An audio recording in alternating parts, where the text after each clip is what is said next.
Hello students, welcome to Educatory classes. So आज का topic है कैपिटलाइजेशन, जिसे हिंदी में हम बोलते हैं पूंजीकरण। Capitalization means in general sense total amount of capital invested in business. मतलब हुआ कितना अमाउंट हम कैपिटल बिजनेस में इन्वेस्ट कर रहे हैं टू कंडक्ट बिजनेस, तो ये प्रोसेस कहलाता है कैपिटलाइजेशन।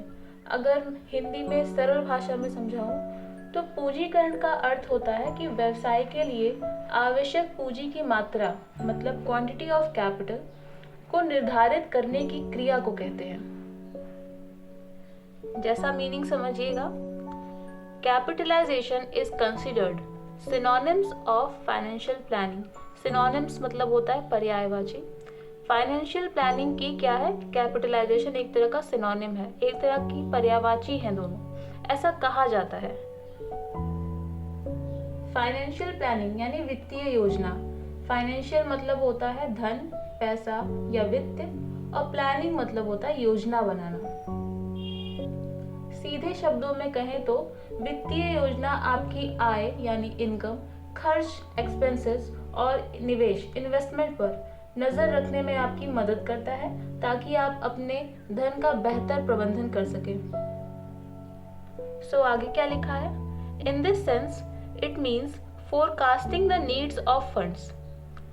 फंड की फोरकास्टिंग करना है, भविष्य में हमें कितना अमाउंट, कितने कैपिटल की रिक्वायरमेंट होगी उसको हम अभी से प्रिडिक्ट करते हैं, अभी से एज्यूम करते हैं। For company their sources and the proportion of such sources. किस स्रोतों से हमें कैपिटल रेस करनी है और किसका यूटिलाइजेशन कहाँ करना है, ये सब हम प्लान करते हैं ताकि हमारा बिजनेस एज इट इज आराम से चल सके। Capitalization refers to the process, यानी पूंजीकरण क्या है, एक तरह की प्रक्रिया है by which a firm determines the quantity of long term requirement of funds for operating the business. It means capitalization मतलब पूंजीकरण एक तरह की ऐसी प्रक्रिया है जो हमें क्या बताती है, हमारे लॉन्ग टर्म रिक्वायरमेंट फंड्स के क्या है और जिसकी वजह से हमारा बिजनेस ऑपरेट हो सके। तो एक तरह से हम कह सकते हैं कि फाइनेंशियल प्लानिंग और कैपिटलाइजेशन दोनों एक तरह से कॉमन है पर थोड़ा सा डिफरेंट है। सो आगे आप देख सकते हैं कि सोर्सेज लिखे हैं, मतलब पूंजी हमें बढ़ाने के लिए, कैपिटल रेज करने के लिए कौन कौन से सोर्सेज कैपिटलाइजेशन में यूज होते हैं। पहला है शेयर कैपिटल, जिसे हम अंश पूंजी कहते हैं। शेयर कैपिटल एक तरह से कैपिटल रेस करने का बहुत अच्छा सोर्स माना जाता है इन लार्ज कंपनीज में। जैसे कंपनी क्या करती है, अपने शेयर को रेस करने के लिए, अपनी कैपिटल को रेस करने के लिए मार्केट में शेयर इशू करती है। उस शेयर को शेयर होल्डर परचेज करते हैं। अब ये शेयर होल्डर वही होते हैं जो कंपनी के शेयर को खरीदते हैं। शेयर मतलब होता है हिस्सा, और अगर किसी कंपनी के शेयर को खरीदते हैं तो वो शेयर होल्डर उस कंपनी के हिस्सेदार कहलाते हैं, और उसे एक टाइम के बाद means one year period of time के बाद उन्हें डिविडेंड मिलता है। तो ये हो गया शेयर कैपिटल। इससे क्या होता है, कैपिटल रेज होते हैं। दूसरा है रिजर्व एंड सरप्लस। रिजर्व मतलब संचय और सरप्लस होता है आधिक्य। ये कब होता है, जब हम कंपनी अपने प्रॉफिट में से कुछ अमाउंट रिटेन करती है रिजर्व में, जिसमें से वो फ्यूचर के जितने बोरोइंग है उसको पेमेंट कर सके, उसका लोन या कुछ भी पेमेंट कर सके, वो रिजर्व में से ही कंपनसेशन वगैरह कंपनसेट कर सके। थर्ड आता है long term loans. Long term loans भी लिए जाते हैं जिसको एक टाइम के बाद इंटरेस्ट के साथ उसका पेमेंट भी किया जाता है। ये भी बहुत अच्छा सोर्स माना जाता है कैपिटल का। दूसरा short term loans. Short term यानी शॉर्ट टर्म लोन्स हम कहेंगे कि एक साल के अंदर हम उस लोन का पेमेंट कर दें, और लॉन्ग टर्म लोन्स हमारे 1 ईयर से मोर या फिर 2 या 5 ईयर 7 ईयर्स तक हम लोन क्या करते हैं, उसको पेमेंट करते हैं उसका। तो ये क्या होता है कि एक तरह का सोर्सेज है कैपिटल को रेज करने का। दूसरा टर्म है जो हम डिस्कस करने वाले हैं, थ्योरीज ऑफ कैपिटलाइजेशन। अब पूंजीकरण की कौन कौन से थ्योरीज जिसके बेसिस पे हम ये प्रोसेस करते हैं। सबसे फर्स्ट है आपका cost theory of capitalization. Cost theory of capitalization में होता है कि it determines on the basis of cost of various asset. हम कैपिटल कितना है हम किसके बेसिस पे डिसाइड करते हैं कि हमारे पास कितने असेट्स हैं, कितने वेरियस टाइप के असेट हमारे हैं, उस सारे असेट का कॉस्ट कितना है। पहला जो पॉइंट है उसको देखिए, aggregate cost of fix asset. Aggregate मतलब टोटल, फिक्स असेट हमारे वो असेट होते हैं जिसका पेमेंट क्या होता है, जिसका बेनिफिट हमें लॉन्ग टर्म के लिए होता है। जैसे प्लांट लगाया, एक मशीन लगाई, मशीनरी, बिल्डिंग है, फर्नीचर है, ये सब गुडविल है। ये सब गुडविल हमारा इंटेंजिबल असेट होता है। इंटेंजिबल असेट वो जिसे हम देख नहीं सकते, टच नहीं कर सकते, ये गुडविल हमारा एक तरह से रेपुटेशन होता है। तो ये हमारे किसके अंदर आ जाएंगे, फिक्स असेट। तो ये amount of working capital, investment, cash, inventories और रिसीवेबल्स। वर्किंग कैपिटल एक ऐसा कैपिटल होता है जो हमारे day to day business activities में खर्चे किए जाते हैं। तो इन्वेस्टमेंट हमारा है, कैश है, इन्वेंट्रीज है। फिर तीसरा आता है cost of promoting, organizing and establishing. अब बिजनेस को चलाने के लिए जो भी हम प्रमोशन करते हैं, एडवर्टाइजमेंट करते हैं या फिर ऑर्गेनाइजिंग करते हैं, तो उसके सारे भी खर्चे आते हैं। तो वो सब क्या इन्वॉल्व हो जाता है, कॉस्ट ऑफ वेरियस असेट्स में। फॉर एग्जाम्पल, अगर कोई कंपनी है, सपोज ए कंपनी है, उसको क्या रिक्वायरमेंट है, एक फिक्स कैपिटल की रिक्वायरमेंट है। कितने की, 15 लाख। वर्किंग कैपिटल हमें चाहिए कितने, 9 लाख।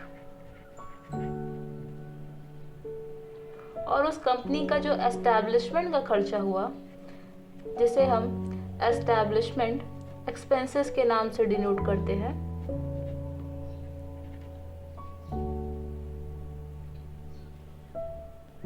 वो कितना है, 1 लाख। तो हमारा टोटल कैपिटलाइजेशन कितना हुआ, 25 लाख।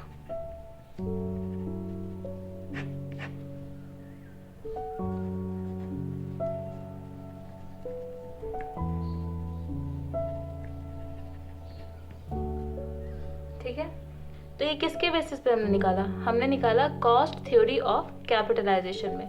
मतलब ए कंपनी के पास फिक्स कैपिटल कितने हैं, 15 लाख, वर्किंग कैपिटल कितनी है, 9 लाख, और उस कंपनी को एस्टैब्लिशमेंट करने का जो खर्चा आया वो आया 1 lakh.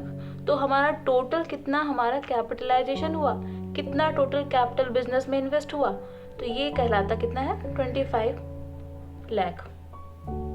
So this theory is called cost theory of capitalization, which determined on the basis of cost of various asset. Second क्या है, earning theory of capitalization. It means under this theory of capitalization, it determines on the basis of expected earnings of firm. मतलब क्या, किसी भी firm की expected earning क्या है, उसके बेसिस पे हम क्या करते हैं, कैपिटलाइजेशन करते हैं, यानी पूंजीकरण करते हैं। तो जैसे कि किसी भी बिजनेस का जो मेन पर्पस होता है वो होता है to earn maximum profit.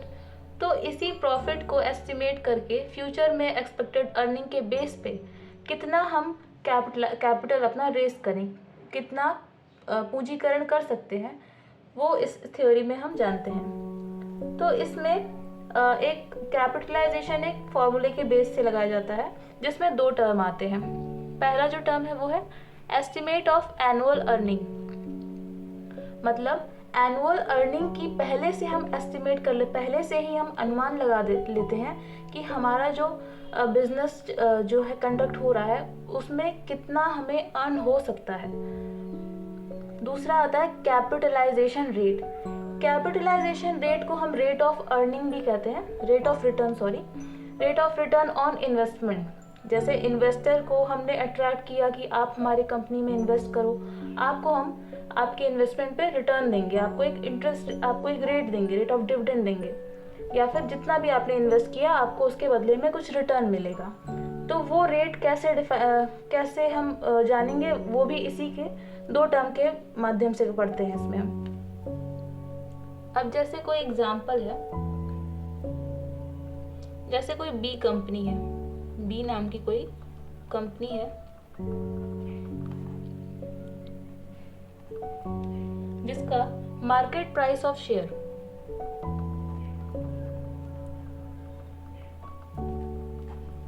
Market price of share 20 lakh है और उसका एवरेज एनुअल इनकम या अर्निंग कह सकते हैं 1,60,000 है। तो उस कंपनी का कैपिटलाइजेशन रेट कितना होगा? हम इसे क्या करेंगे? डिवाइड करेंगे प्राइस अपॉन अर्निंग। प्राइस हमारे पास कितने थे? 20 लाख।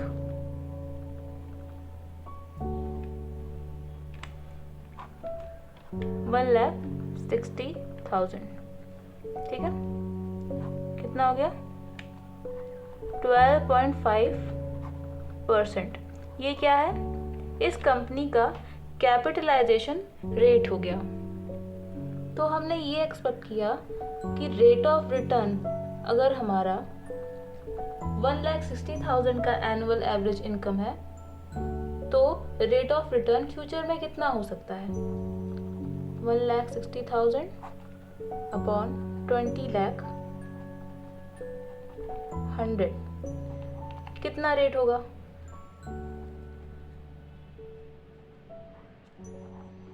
8%। ये हमारा क्या है? रेट ऑफ रिटर्न एक्सपेक्ट कर रहे हैं किस पे? एनुअल इनकम हमारी अगर 1,60,000 है तो 8% रेट ऑफ रिटर्न हम क्या कर रहे हैं? Future expected earning. तो हमारा कैपिटलाइजेशन कितना अमाउंट का होगा?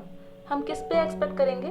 1,60,000। हमने मान लिया इफ कितना 1,60,000 का जो हमारा एनुअल अर्निंग है उस पर हमने एक्सपेक्ट किया कि रेट ऑफ रिटर्न हमारे कितने होने चाहिए? हो सकता है कितना? 8%। तो फॉर्मूले के बेस पे लगाएंगे तो capitalization is equal to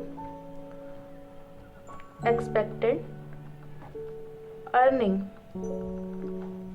into या एनुअल अर्निंग, एक्सपेक्टेड या estimated annual earning into capitalization rate. ये क्या है? ये फॉर्मूला हुआ किसमें का? इस थ्योरी का। इसके बेसिस पे हमने क्या किया? एस्टिमेट किया कि हमारी 1,60,000 की जो अर्निंग है उस पे अगर हमारा 8% का कैपिटलाइजेशन रेट होता है तो कितना आ जाएगा? 20 लाख। ये क्या है? Amount of capitalization. इस थ्योरी में हमने क्या जाना कि कैपिटलाइजेशन किसके बेसिस पे डिटरमाइंड हो रहा है? Cost of earning theory.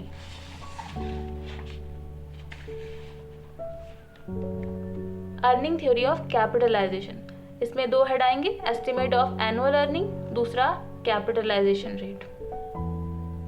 तो ये जो अमाउंट आया है 20 लाख का, इसको अगर हम एक्चुअल अमाउंट ऑफ कैपिटलाइजेशन से कंपेयर करेंगे तो हमें पता चल जाएगा कि हमारा कंपनी में हमारा कैपिटल क्या है? ओवर कैपिटलाइज है या अंडर कैपिटलाइज है। आज के वीडियो के लिए बस इतना ही। अगला जो टॉपिक है उसका नाम है over capitalization and under capitalization. Thank you for watching.